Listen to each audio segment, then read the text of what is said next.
A manchete é: Zé de Abreu pretende disputar uma vaga na Câmara dos Deputados. E aqui a gente precisa ser justo, porque a gente não está falando de um cara que está usando a fama para ganhar um gabinete. Não, é uma pessoa com um largo histórico de militância política.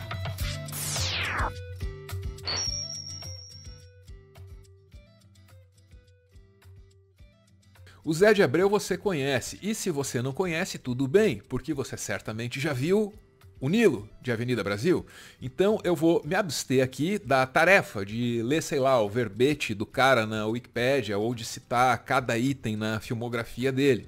Vamos direto para a notícia da hora, que é: José de Abreu abandonará a carreira para ser candidato a deputado pelo PT. Lula é contra. Jura, o Lula é contra? Vamos para a coluna da Mônica Bergamo, na Folha, para entender que argumentos o Lula tem para ser contra uma candidatura do José de Abreu. Subtítulo: Pode parar. Abreu diz que Lula é contra a ideia. Ele acha que hoje, como ator da TV Globo, eu calço 47, influência e importância. Se for deputado, vou calçar 33, pois serei do baixo clero do Congresso, ao se integrar a um colegiado em que será entre 513 parlamentares. Aí tem um outro subtítulo ali, diz: Vamos nessa? Já o amigo José Dirceu votou a favor da candidatura. Ele diz que, além de seguir calçando 47, vou somar os 33, afirma o José de Abreu. É claro que essas informações aí, elas não chegam no zap bolsonarista, porque lá a colunista política não é a Mônica Bergamo, é o velho da van, que compartilha um meme como esse aí, ó. Aí o Lula aparece não apenas como alguém que está interessado, que é a favor da candidatura do José de Abreu, mas como também alguém que vai manipular a candidatura e o mandato depois disso. Pois é, isso aí é o zap bolsonarista. Mas eu só tô te mostrando isso para que você perceba que o José de Abreu tem esse talento de deixar bolsonarista pistola. E é um talento muito válido, vai. De qualquer forma, vamos voltar aqui para o mundo real para tentar fazer umas contas aí, vai. Aqui, a gente tem o José de Abreu entrando de vez na política. Aí o Lula diz que ele vai calçar 33. O José Dirceu, por sua vez, diz que ele vai somar os 47 que calçava antes com os 33 que estão vindo aí. Então faz a matemática básica, dá 80. Agora vamos saber em que pé anda essa candidatura. Entendeu? Calçar, tamanho do sapato, pé. Desculpa.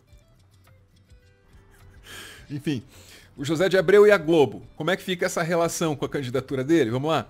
Zé de Abreu, candidato e ator. Pela primeira vez, Globo e eu estaremos do mesmo lado. Do mesmo lado? Que lado? Bora pro texto. Não tenho medo das consequências. Pela primeira vez, Globo e eu estamos do mesmo lado. O canal, obviamente, não apoia o governo Bolsonaro. Estamos do mesmo lado, fazendo oposição.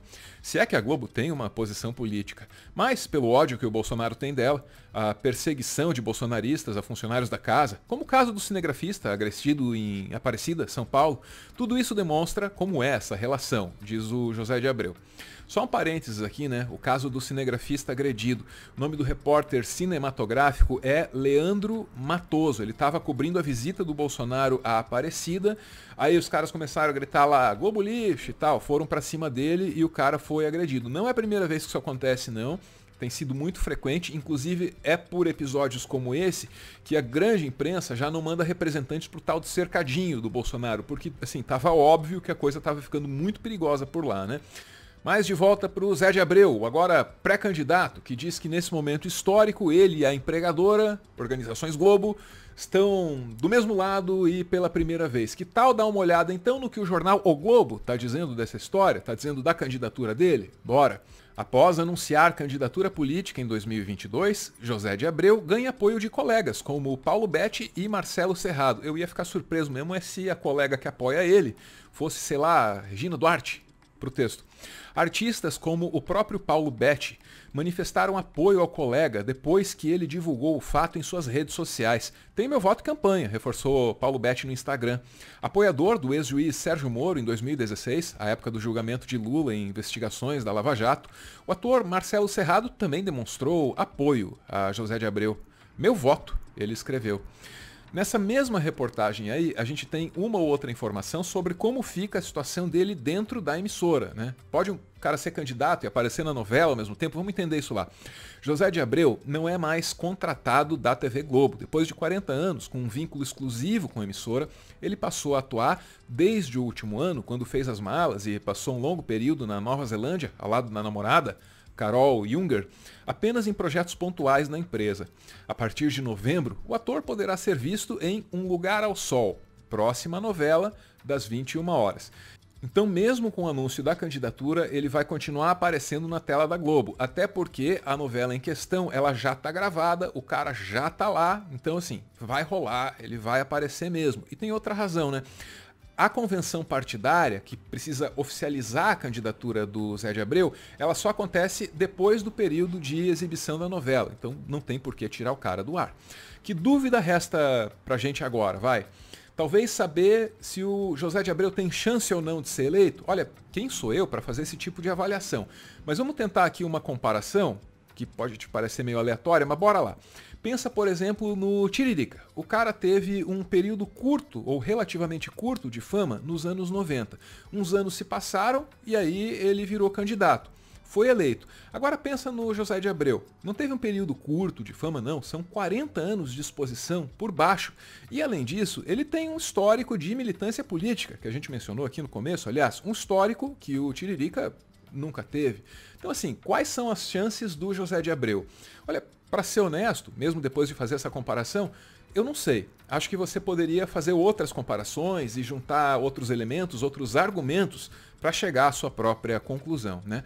Da mesma forma, toda e qualquer expectativa que você possa criar sobre um mandato do José de Abreu, tipo, como é que seria um mandato do José de Abreu?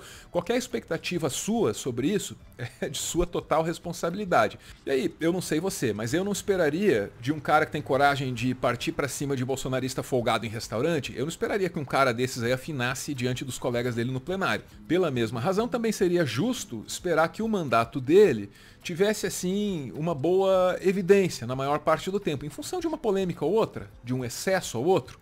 Veja aí, dia desses no Twitter, tinha que ser no Twitter, né, que é a casa de todas as tretas, ele compartilhou lá uma mensagem que era violenta contra a Tabata Amaral. Aí ele pediu desculpas, apareceu no canal da Lola aqui no YouTube. A Lola, se você não sabe, é um ícone do feminismo, é um ícone da luta contra a misoginia no Brasil, tem uma trajetória de muita coragem que a gente já explorou mais ou menos detalhadamente aqui no canal, tem um vídeo só sobre isso, você pode ver se você quiser. Enfim, o fato é que a Lola tirou do erro cometido pelo José de Abreu uma lição que vale a pena ouvir. Não estou querendo abolir ofensas e tal, mas eu também, como feminista principalmente, eu acho que é possível a gente xingar uma mulher sem apelar para insultos machistas. Assim como é possível xingar um negro sem ser racista, xingar uma pessoa homossexual sem ser homofóbica. No caso de ofensas não machistas, é só pensar. Eu poderia usar isso contra um homem também? Por exemplo, não existe termo para mocreio ou barango, né? Então, se não existe termo para mocreio ou barango, então mocreia ou baranga é um termo machista. Histérica, por exemplo, né? Que muita gente gosta de chamar. Histérica, para quem não sabe, vem de histera, que é útero, né? E aí a gente tem discutido isso na internet, né, nos últimos anos, como também chamar uma mulher de louca é uma estratégia de gaslighting para desqualificá-la.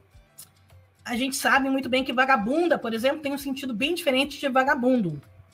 Ou seja, quase sempre insultos machistas falam da aparência ou da sexualidade de uma mulher. Então, por exemplo, eu acho que chamar de canalha é unissex, né? Não se refere ao gênero de ninguém. Foi o que eu fiz. Mas outra coisa. Uma coisa é criticar, outra é ameaçar, atacar. E aí vem o pessoal que pergunta, então pode ameaçar e agredir homens, mulheres não? Eu acho que não se deve ameaçar ninguém, mas a gente pode pensar. Considerando os índices de violência doméstica e o fato de que milhões de mulheres são mortas todo ano apenas por serem mulheres, e também levando em conta que apenas 15% dos deputados são mulheres, será que dá na mesmo ameaçar homens e mulheres? Na minha opinião, não. Né? Então, eu acho que toda essa discussão tem menos a ver com a Tabata Amaral E até menos que ver com o Zé de Abreu, né, individualmente, porque eu não gosto muito de individualizar um problema. Beleza, e o Zé de Abreu? Ouviu isso aí e fez o quê? Pediu desculpa. Mas eu vejo ela uma pessoa que se comprometeu com a esquerda e cometeu um estelionato eleitoral. Bom, não tem problema. Foi expulso do PDT, reagiu no Supremo, ganhou o direito disso aí, foi para o PSB. Então, agora, vamos partir do princípio que eu escrevi aquilo, eu não escrevi, mas vamos partir do princípio que eu escrevi e que eu errei redondamente, tá? Eu errei um milésimo de segundo, eu posso matar uma pessoa. Então, o que eu vou fazer? Eu tenho 75 anos. A minha vida é repleta de erros. E uma das coisas que eu aprendi, quando você é muito crítico, você tem que aprender a fazer autocrítica. Autocrítica é a coisa mais difícil que existe na vida. Um pedido de desculpas, sincero, sem meias justificativas, é sempre a coisa certa a se fazer. Às vezes pode ser nobre também. Tão nobre quanto o silêncio. Afinal, você tem o direito de ficar calado. Tudo o que você disser pode e será usado contra você na campanha e no tribunal da internet. Para continuar fazendo conteúdo e, quem sabe, expandir o projeto, o Meteoro depende de contribuições. A chave Pix do canal é essa aí, pixmeteoro@gmail.com. Você pode ajudar, mas claro, só se você quiser. Muito obrigada por ver esse vídeo até o final!